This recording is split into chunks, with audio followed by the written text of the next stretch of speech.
Hello and welcome to another edition of Fridays with Phil at USBC. I'm your host, Philip W. Dunn, Program Manager with US Black Chambers, Inc. On behalf of our President, Ron Busby, our board, and our staff, I want to wish you all a happy National Black Business Month. I want to wish it to everybody. We're here at USBC, we're celebrating all month long, and we have celebrated all month long with quality programming to help our member businesses thrive and to succeed. We're also here showcasing local Black businesses that have gone national. We've done this in an effort to raise awareness for these businesses and also for our greater community. Today's guest really needs no introduction. His name is Warren Broadnax, and he's a serial entrepreneur. He's the CEO of She's Happy Hair, Inc., and he's also a serial entrepreneur with Happy Me Tea, LLC, and then lately, GGB Trucking, LLC. And he's also part of the She's Happy Hair, or excuse me, the She's Happy Foundation. And Warren is also here to inspire all of our different businesses that are out there looking to take their business to the next level. A couple more things about Warren. He is a native Houstonian. He's a husband and father. He's a Navy veteran who proudly served our country for several years. He also served as a firefighter. And upon completion of his naval career, he went to work as a firefighter here in Houston. And then he decided to take his business to the next level. Which is what brings him here today. And so, Warren, I don't want to tell your entire story. I don't want to rob you of that, but how are you today, sir? Awesome, Philip. Thank you for having me, man. Thank you for having me, man. No, thank you. And first, I wanted to just sort of get started with your journey. Now, you've gotten out of the Navy, you're working as a firefighter, and then all of a sudden, $1 million idea comes to you, but it doesn't look like $1 million idea at first. Can you tell us about that? Yes. So at this time, I'm a Houston firefighter. I am working 2 days a week. As a firefighter, you work 2 24-hour shifts, so I'm working 2 days a week. So I have a lot of time on my hands. And at this time, my second job is really working at other fire stations. And my co-founder, She's Happy Hair, knowing that I always had entrepreneurial aspirations, called me with an idea at the time. He was like, man, I got an idea. Let's sell some hair. Which was absolutely, I thought it was preposterous at the time, because I didn't know anything about hair, man. And he didn't know anything about hair either. So I was like, man, what are you talking about? Like, we don't know anything about this product. Like, man, get out of here. You know, we did a few hustles together to just try to have some, we both had that entrepreneurial spirit. And he then explained to me that he knew some gentlemen that made $4,000 in a weekend selling hair. And at that point, he had all of my attention. I was working an extra shift at the fire department, working a 24-hour shift for $200 a day. So to hear him say that he knew some people that made $4,000 selling hair, I thought that this could be my potential foot in the door in entrepreneurship. So it didn't seem like $1 million idea. It didn't seem like a great idea at the beginning, but I did gamble on it, luckily, and it worked out for us. Right. Wow. See, I love to hear that, because you took all of that corporate American experience that you had, right? Did you have corporate American experience, or what type of experience did you have going into this to pick up that idea and make it successful?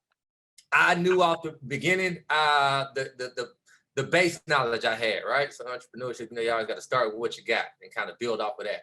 I knew not very much about the hair industry, but I knew as a consumer how I wanted to be treated. I knew that my potential customers were going to be Black women. As a man raised around Black women and a huge advocate and fan for Black women, I knew that I wouldn't have a problem talking to my potential customer.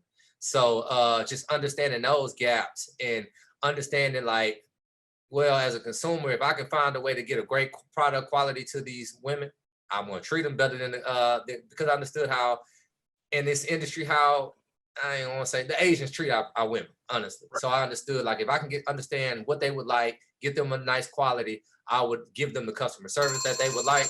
So that was really the whole goal. So using that, I would go to beauty shops and poll beauty salons and poll stylists. And then I kind of got my product knowledge up and learned about, what it is that the customer would like. So just using those little small experiences at that point, which was a little bit from corporate America, a little bit of just ingenuity, coming from being an entrepreneur, a lot of things I learned as a veteran, just the mindset of, putting things together and just having the want, like of trying to create this thing in my head that I wanted. Just using all those little small details kind of helped me out at the beginning for sure. Now, the story that you share is that, you start out with a small investment and now you're running a multi-million-dollar business. Was it a straight shot or, tell me, about some of the struggles that you had along the way? No, it was everything but a straight shot. That's for sure. It was everything but a straight shot. So at the beginning, like the first obstacles was just trying to figure out what the customer wants. I knew that I had a potential opportunity here to make some money, but I didn't know very much about the product, how much did it go for. So just educating myself first as much as I possibly can. I spent the first month just trying to educate myself. I would spend weeks walking into beauty salons and spending hours in there asking them questions, playing dumb, like, hey, my sister sent me here, tell me about the product. So I knew once I would educate myself on the product, I knew enough about it in a month, like, okay, I think I got a good gist of it. At that point, my main issue was going to be like every African-American trying to start off in entrepreneurship, and so many aspiring entrepreneurs come to me, I didn't have any capital. So I was like, well, with lack of capital, how do I kind of get my foot in the door? And I didn't let that stop me. Me and my co-founder, we ended up starting off just with $900. And we took that $900 and sent it off to the World Wide Web to purchase our first bit of inventory. At that point, first obstacle was like, okay, how do I go meet my customer? How do I market it? I don't have a marketing budget. What do I do to let people know that I have a product? I would utilize the free resources that were free to me at this time. This was in 2012. So we would try to post on Craigslist every morning. Posting on Craigslist is free. So I would make 30 posts on Craigslist every single morning. Beautiful hair, luxurious hair, amazing hair, right? To supplement for not having a true marketing budget right now. And the second thing I would do is I would go right back to where I knew my customers would be. I would walk into beauty salons with a duffel bag full of hair and say, hello, I'm Warren. I'm here to sell hair. I got laughed out a lot of beauty salons being a man trying to sell hair. But yeah, I took each one of those obstacles as a learning opportunity. I wouldn't just let them kick me out. I'd be like, well, if I don't have what you want, like, tell me what should I have? And, educate me a little bit more. I utilize each one of those interactions as something to grow off of. One of the main obstacles I think every aspiring entrepreneur is going to encounter is I would take this business opportunity to my business, my friends and family, and they would laugh at me. When you got a vision and you're trying something, you always think your main circle is going to support you. And it was it was normal. They laughed at me. They didn't see the big dream. They didn't know that I would grow this into $1 million company. It was like, dude, you a firefighter, right? Stick in your lane of being a firefighter. So that's one thing I always tell people is like, everybody not gonna see your vision at the beginning. Don't get mad at them. Kind of expect it and go out and talk to strangers. Go out and your biggest supporter is gonna be somebody you don't know. So I never let any of that get me down. So that kind of got us going initially. At that point, I found my customers were starting to sell products, but I didn't do a great job vetting my suppliers. I didn't have a very diverse supplier base. So just getting a quality product, because at that time I was selling a product that I thought I had confidence in, but it wasn't the best product quality. So when I would get customer complaints, instead of arguing with my customers, I again would utilize that to find out what did the product do wrong? How can we do it better? And not treating it like a hustle was the main thing. I was here to build long-term relationships with my customers. So each and every complaint, I'm gonna handle it personally. I'm gonna apologize myself, and I'm gonna do what's best to make it right. And at the beginning, that ended up being a lot of losses. I was refunding a lot. I was giving people money back. I was going over and beyond because I knew I wanted to build a foundation of good business, not just win off of one interaction. Now tell us about that, the supplier, sourcing aspect of this business, because typically we're not located in this space, or we're not represented in this space throughout the United States. So we don't have a lot of Black owners in this space, or at least from what I'm aware of, we don't. And so it's typically populated by the Asian community. So how did you break into this space and then of course compete with those folks who are traditionally selling the hair products to us? Originally, I think we kind of sneaked up under their nose a little bit. We did not go over to overseas until later on in business. So initially, it was just really doing a lot of research online, really spending a lot of money on R&D, ordering a certain bundles and giving it to a friend or a family friend and our stylist and getting their professional opinion. Just vetting a lot and making sure that I'm providing my customers with the best quality product. Now, a year or so into business, at that point, we kind of, as success came with us, we went overseas and then kind of went and visited factories directly and kind of went directly to the source, and were able to talk about partnership and these other things that they didn't want to hear with us being African Americans in this market. You know, once we finally did get over there, they did see the success that we were able to attain in a fairly short amount of time. They were surprised. Like when I actually did go to China and meet my supplier, they thought that I was a white man. Like I was there and they sent the car to pick me up from the hotel in Guangzhou. And the Mercedes kept passing me up. And I had to call to call my supplier like, hey, like I'm here, and I think the black car keeps passing me up. And they was like, no, they keep saying they only see a black guy on the corner. I was like, that's me, because they never knew who I was. So it's still an obstacle to overcome, you know, because we don't manufacture these products. These aren't products that are manufactured in predominantly African-American countries, and it's definitely not manufactured here in America, or a bundle would cost the same price as an iPhone. So these are still obstacles that we fight for this day for market space, because each one of my suppliers are making some type of strategic move to try to push me out or squeeze me out. But so that's just an everyday struggle. Wow, man. And to hear this story, you know, I know that, you know, business in general is just an everyday struggle, but then to have these additional barriers and obstacles constructed, you know, man, it just sounds like a nightmare. But let's touch on this though, because you talked about, you know, really servicing the customer. You talked about supplier relationship management. Now let's talk about the growth. So we started in one store, or we went from selling out of our trunk and out of our duffel bag to now we've moved into stores in several storefronts. How did that growth take place throughout the U.S.? Okay, so the initial one, we started in the trunk of the car, just meeting women all across Houston initially. So the phone call I spoke of that me and Marcus had originally was in August, like mid-August 2012.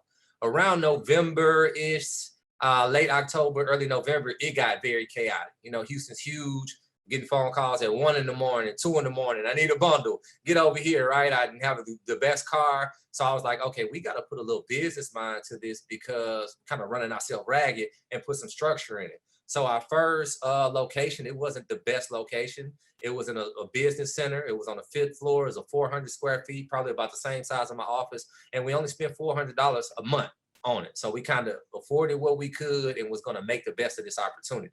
We opened this up in December of 2012. So we initially started in August, probably made the first order about late September. By December, we did the first retail location. Small, you have to ride up the elevators in a business center, 5th story, 400 square feet, nothing fancy at all. Now, the special thing that made us work from there was our marketing.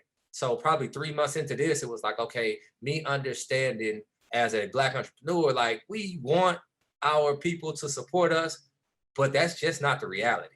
And understanding the consumer characteristics is that we're not going to support Black businesses. We want to be a part of something bigger than us. So that's when we started to go to radio and was like, okay, we need to promote this. We need to make this bigger than life so that people want to come and be a part of it.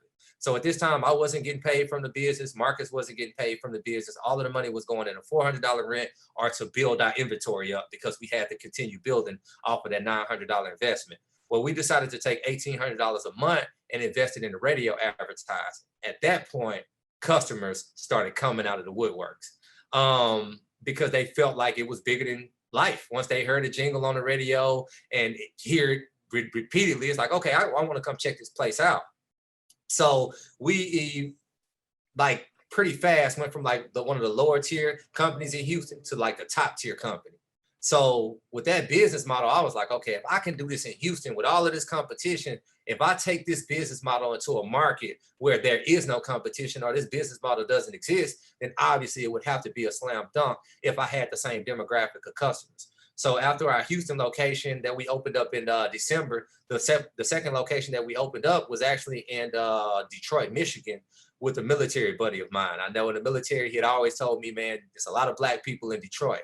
So I took a flight, gave him a call, like, hey, man, I got something going out here. I want to come up there and check out Detroit because I think this will work. So in, I think, February or March of 13, we went ahead and opened up the second location in Detroit, Michigan. Doing the same business model.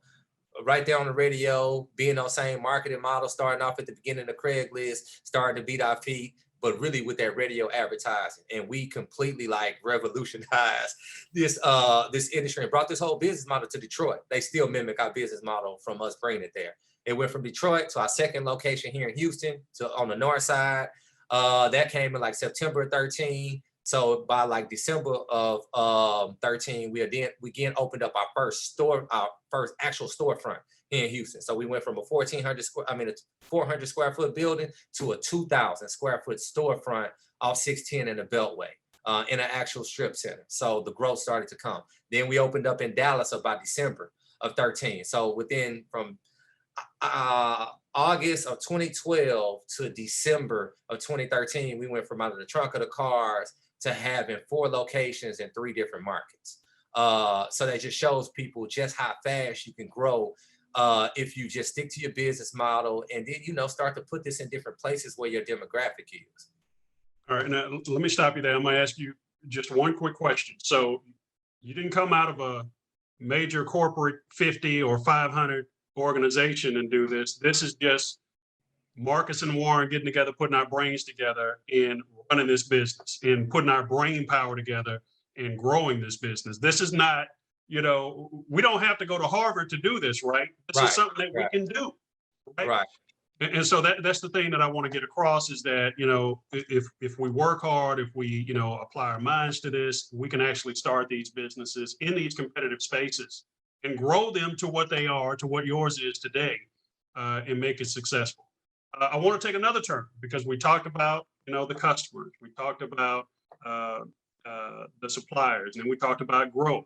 But then you touched on something that's really important, the Black community and getting the Black community to support Black-owned businesses. Can you talk to us about your thoughts on getting the Black community involved in supporting economic empowerment in our community?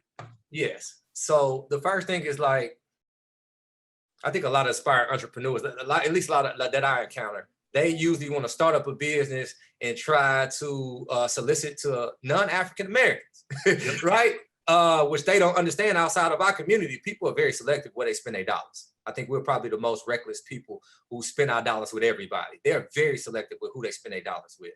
So usually that's not a good idea. The one advantage I thought of being an aspiring entrepreneur and catering to African Americans is I know how to talk to my people. I know what my people like. I know what my people want. So, and I know what my people are not getting. I know we don't get treated well when we go in establishments. I know we don't get welcomed well. I know we don't get the amazing customer service. So I wanted to bring the top tier customer service that you would get in a Gucci or Louis Vuitton and give that to my people and my establishment. So that was one of the first things we want to do. Customer service over and beyond. We're going to greet you. We're going to make sure everything's right. We're going to make sure that not only do we get the sale, but you feel like you won in the situation, right? Go over and beyond, right? Those little small nuances. The second aspect of it is when we do well, we have a moral obligation to give back to the community.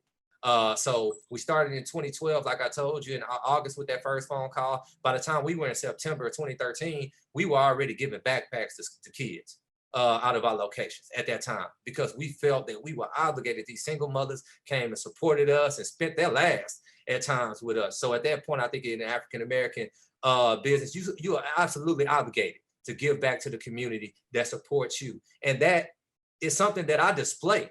I know a lot of people have different viewpoints on that and skew like, oh, well, I like to do good and not give back. I feel like if we do good, we're supposed to show because we're gonna market and say, come buy this product, right? And we like to market when we go buy nice things or we go and party. I feel like we should market ourselves, giving back to the community and showing our people like once you do get successful, you got to go straight back in the hood and give back to our community. So those are some things that I think that really have gave us a foot ahead of the other businesses. Number one, we're going to treat you way better than you expect being an African-American business because the bar is so low, unfortunately, with our community and how they think a business should operate. And number two, we're going to make sure that we support the people who support us unapologetically. And that's kind of how we launched the She's Happy Foundation. And let me support that entire statement that you just made. When I think about the She's Happy Foundation, I don't see any of your competitors beating down the door to do anything for our community once they've made the sale. So they make the sale, they take those dollars and they take them back to their community and we don't see any of the benefits. So I just wanted to underscore that. And now I want to talk about She's Happy Foundation. Tell us a little bit about the foundation you started.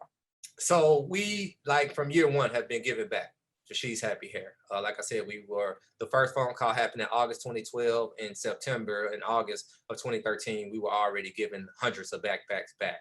So it just started out of our hearts. You know, we come from humble beginnings, and we understand the voice and the needs of our community, and the fact that not a lot of people coming from our community are in our positions to be able to give back.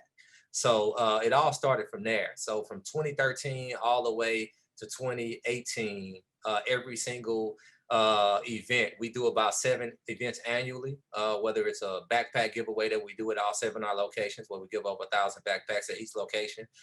Usually we do, when it's not COVID, we'll do the day before back to school. We give away free haircuts at all our kids. We transform our locations into barbershops, pay the barbers, and give free haircuts to each and every little boy there, so they can feel confident going to school that first day of school. We do a breast cancer brunch where we basically honor women in 3 different stages of breast cancer. Women that are currently going through it, we give them their roses while we're here.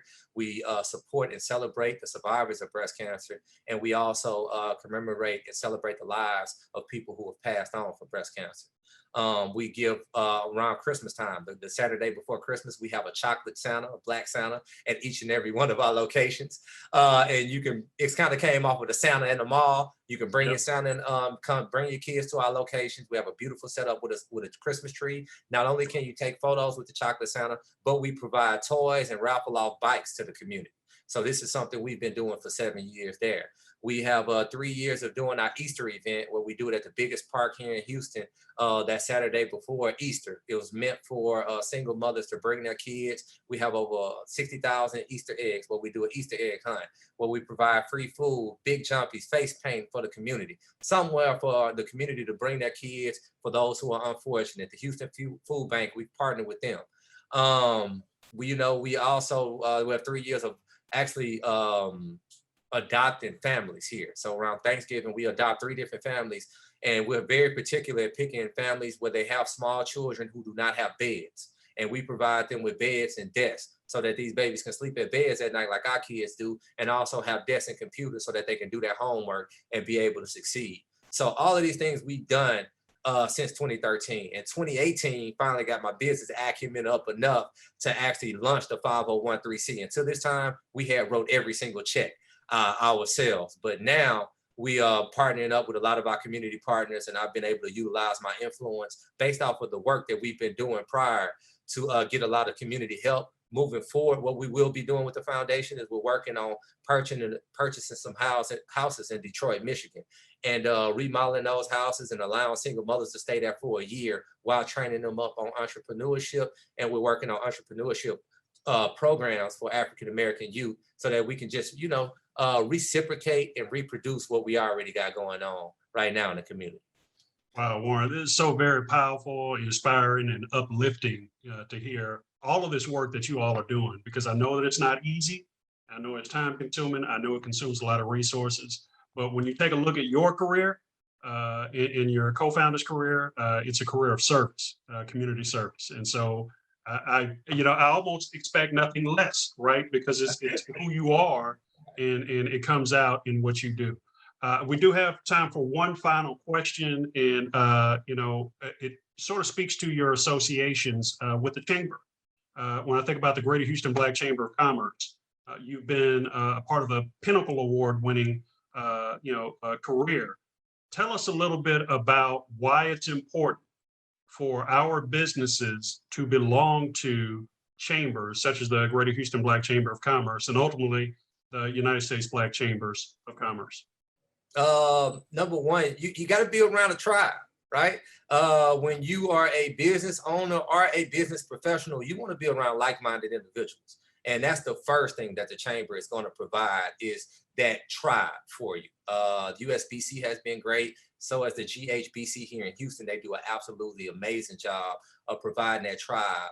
Pre-COVID days, those Tuesday meetings where you would be able to get information about every industry, you know. Outside of that information, the networking aspect is absolutely amazing.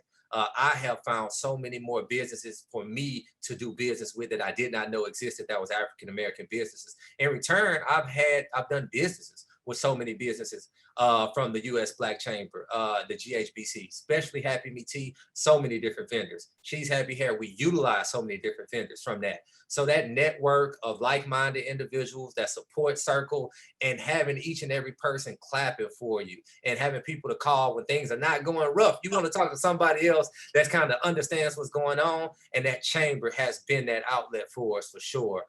With the USBC, like I told you earlier, I went to my first the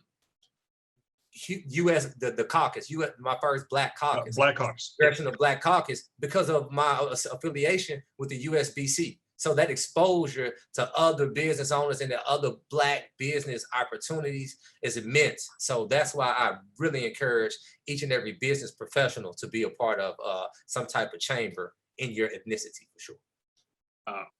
Warren, again, I want to thank you on behalf of our president, Ron Busby, our board, and our staff. I want to thank you for your time today. This has been a reward for me this month to speak with all the different business owners, but you definitely closed out Black Business Month with a very powerful set of messages. So I want to thank you. And the last thing I need to do before we get out of here is definitely talk about our conference that's coming up in October. And for the many folks that are watching or will be watching later on, we are having our Buy Black conference October 13th through the 15th. And the theme, of course, is empowering Black businesses. You can register now at buyblackconference.com. We will be holding this conference in person and virtually. We do have a cap on the number of in-person passes that we'll have. We will be at the MGM Grand Resort and Casino at National Harbor in Maryland. And we're going to have a good time, just like we did before COVID, and even a little bit like we did last year. So, but we definitely want to, take one more moment to thank Warren, and I'm going to ask him to give us some parting words as we finish celebrating National Black Business Month. Warren, anything you want to say to the folks that are watching or will be watching later? Just let them know. I mean, if they're on this entrepreneurship journey, I think they know that it's very tough. And one of my favorite sayings is nobody said it would be easy. My two tips that I give to each and every entrepreneur or aspiring entrepreneur is, number one, is to be fearless. When you're taking this trek, it does not get any easier from that first step of want to take it and jump out. We always second guessing ourselves. You got to be fearless and take that step anyway, and understand you got to be fearless every day. I'm almost 10 years in, and each and every day I have fears coming up because you don't know what you don't know. Be fearless and go anyway. The second tip is to be relentless. It's a marathon. This thing is not a sprint. It's not over in 5 years. It is a tough race. You have to be relentless with it and understand that it is going to be everything but easy. I was talking to an entrepreneur this morning, and we talked about how hard the day-to-day is. And my thing was like, you can be down, but long as you ain't out, you all right. So long as you don't quit and keep going, be fearless and be relentless. And one more thing, tell us where we can find your motivational series that you put together. Yes, on Facebook, you can Google me, Warren Broadnax. Find it in my public pages, WarrenBroadnax, as well as on Instagram. I'm still steadily trying to promote and push out positive energy, for aspiring entrepreneurs and just in life general, because it's tough. So on Facebook as well as on Instagram, Warren Broadnax. Right. That's going to be the last word. Warren Broadnax on Fridays with Phil. Warren, we definitely appreciate you, sir, and we'll see you around. Thank you all so much for attending. Thanks.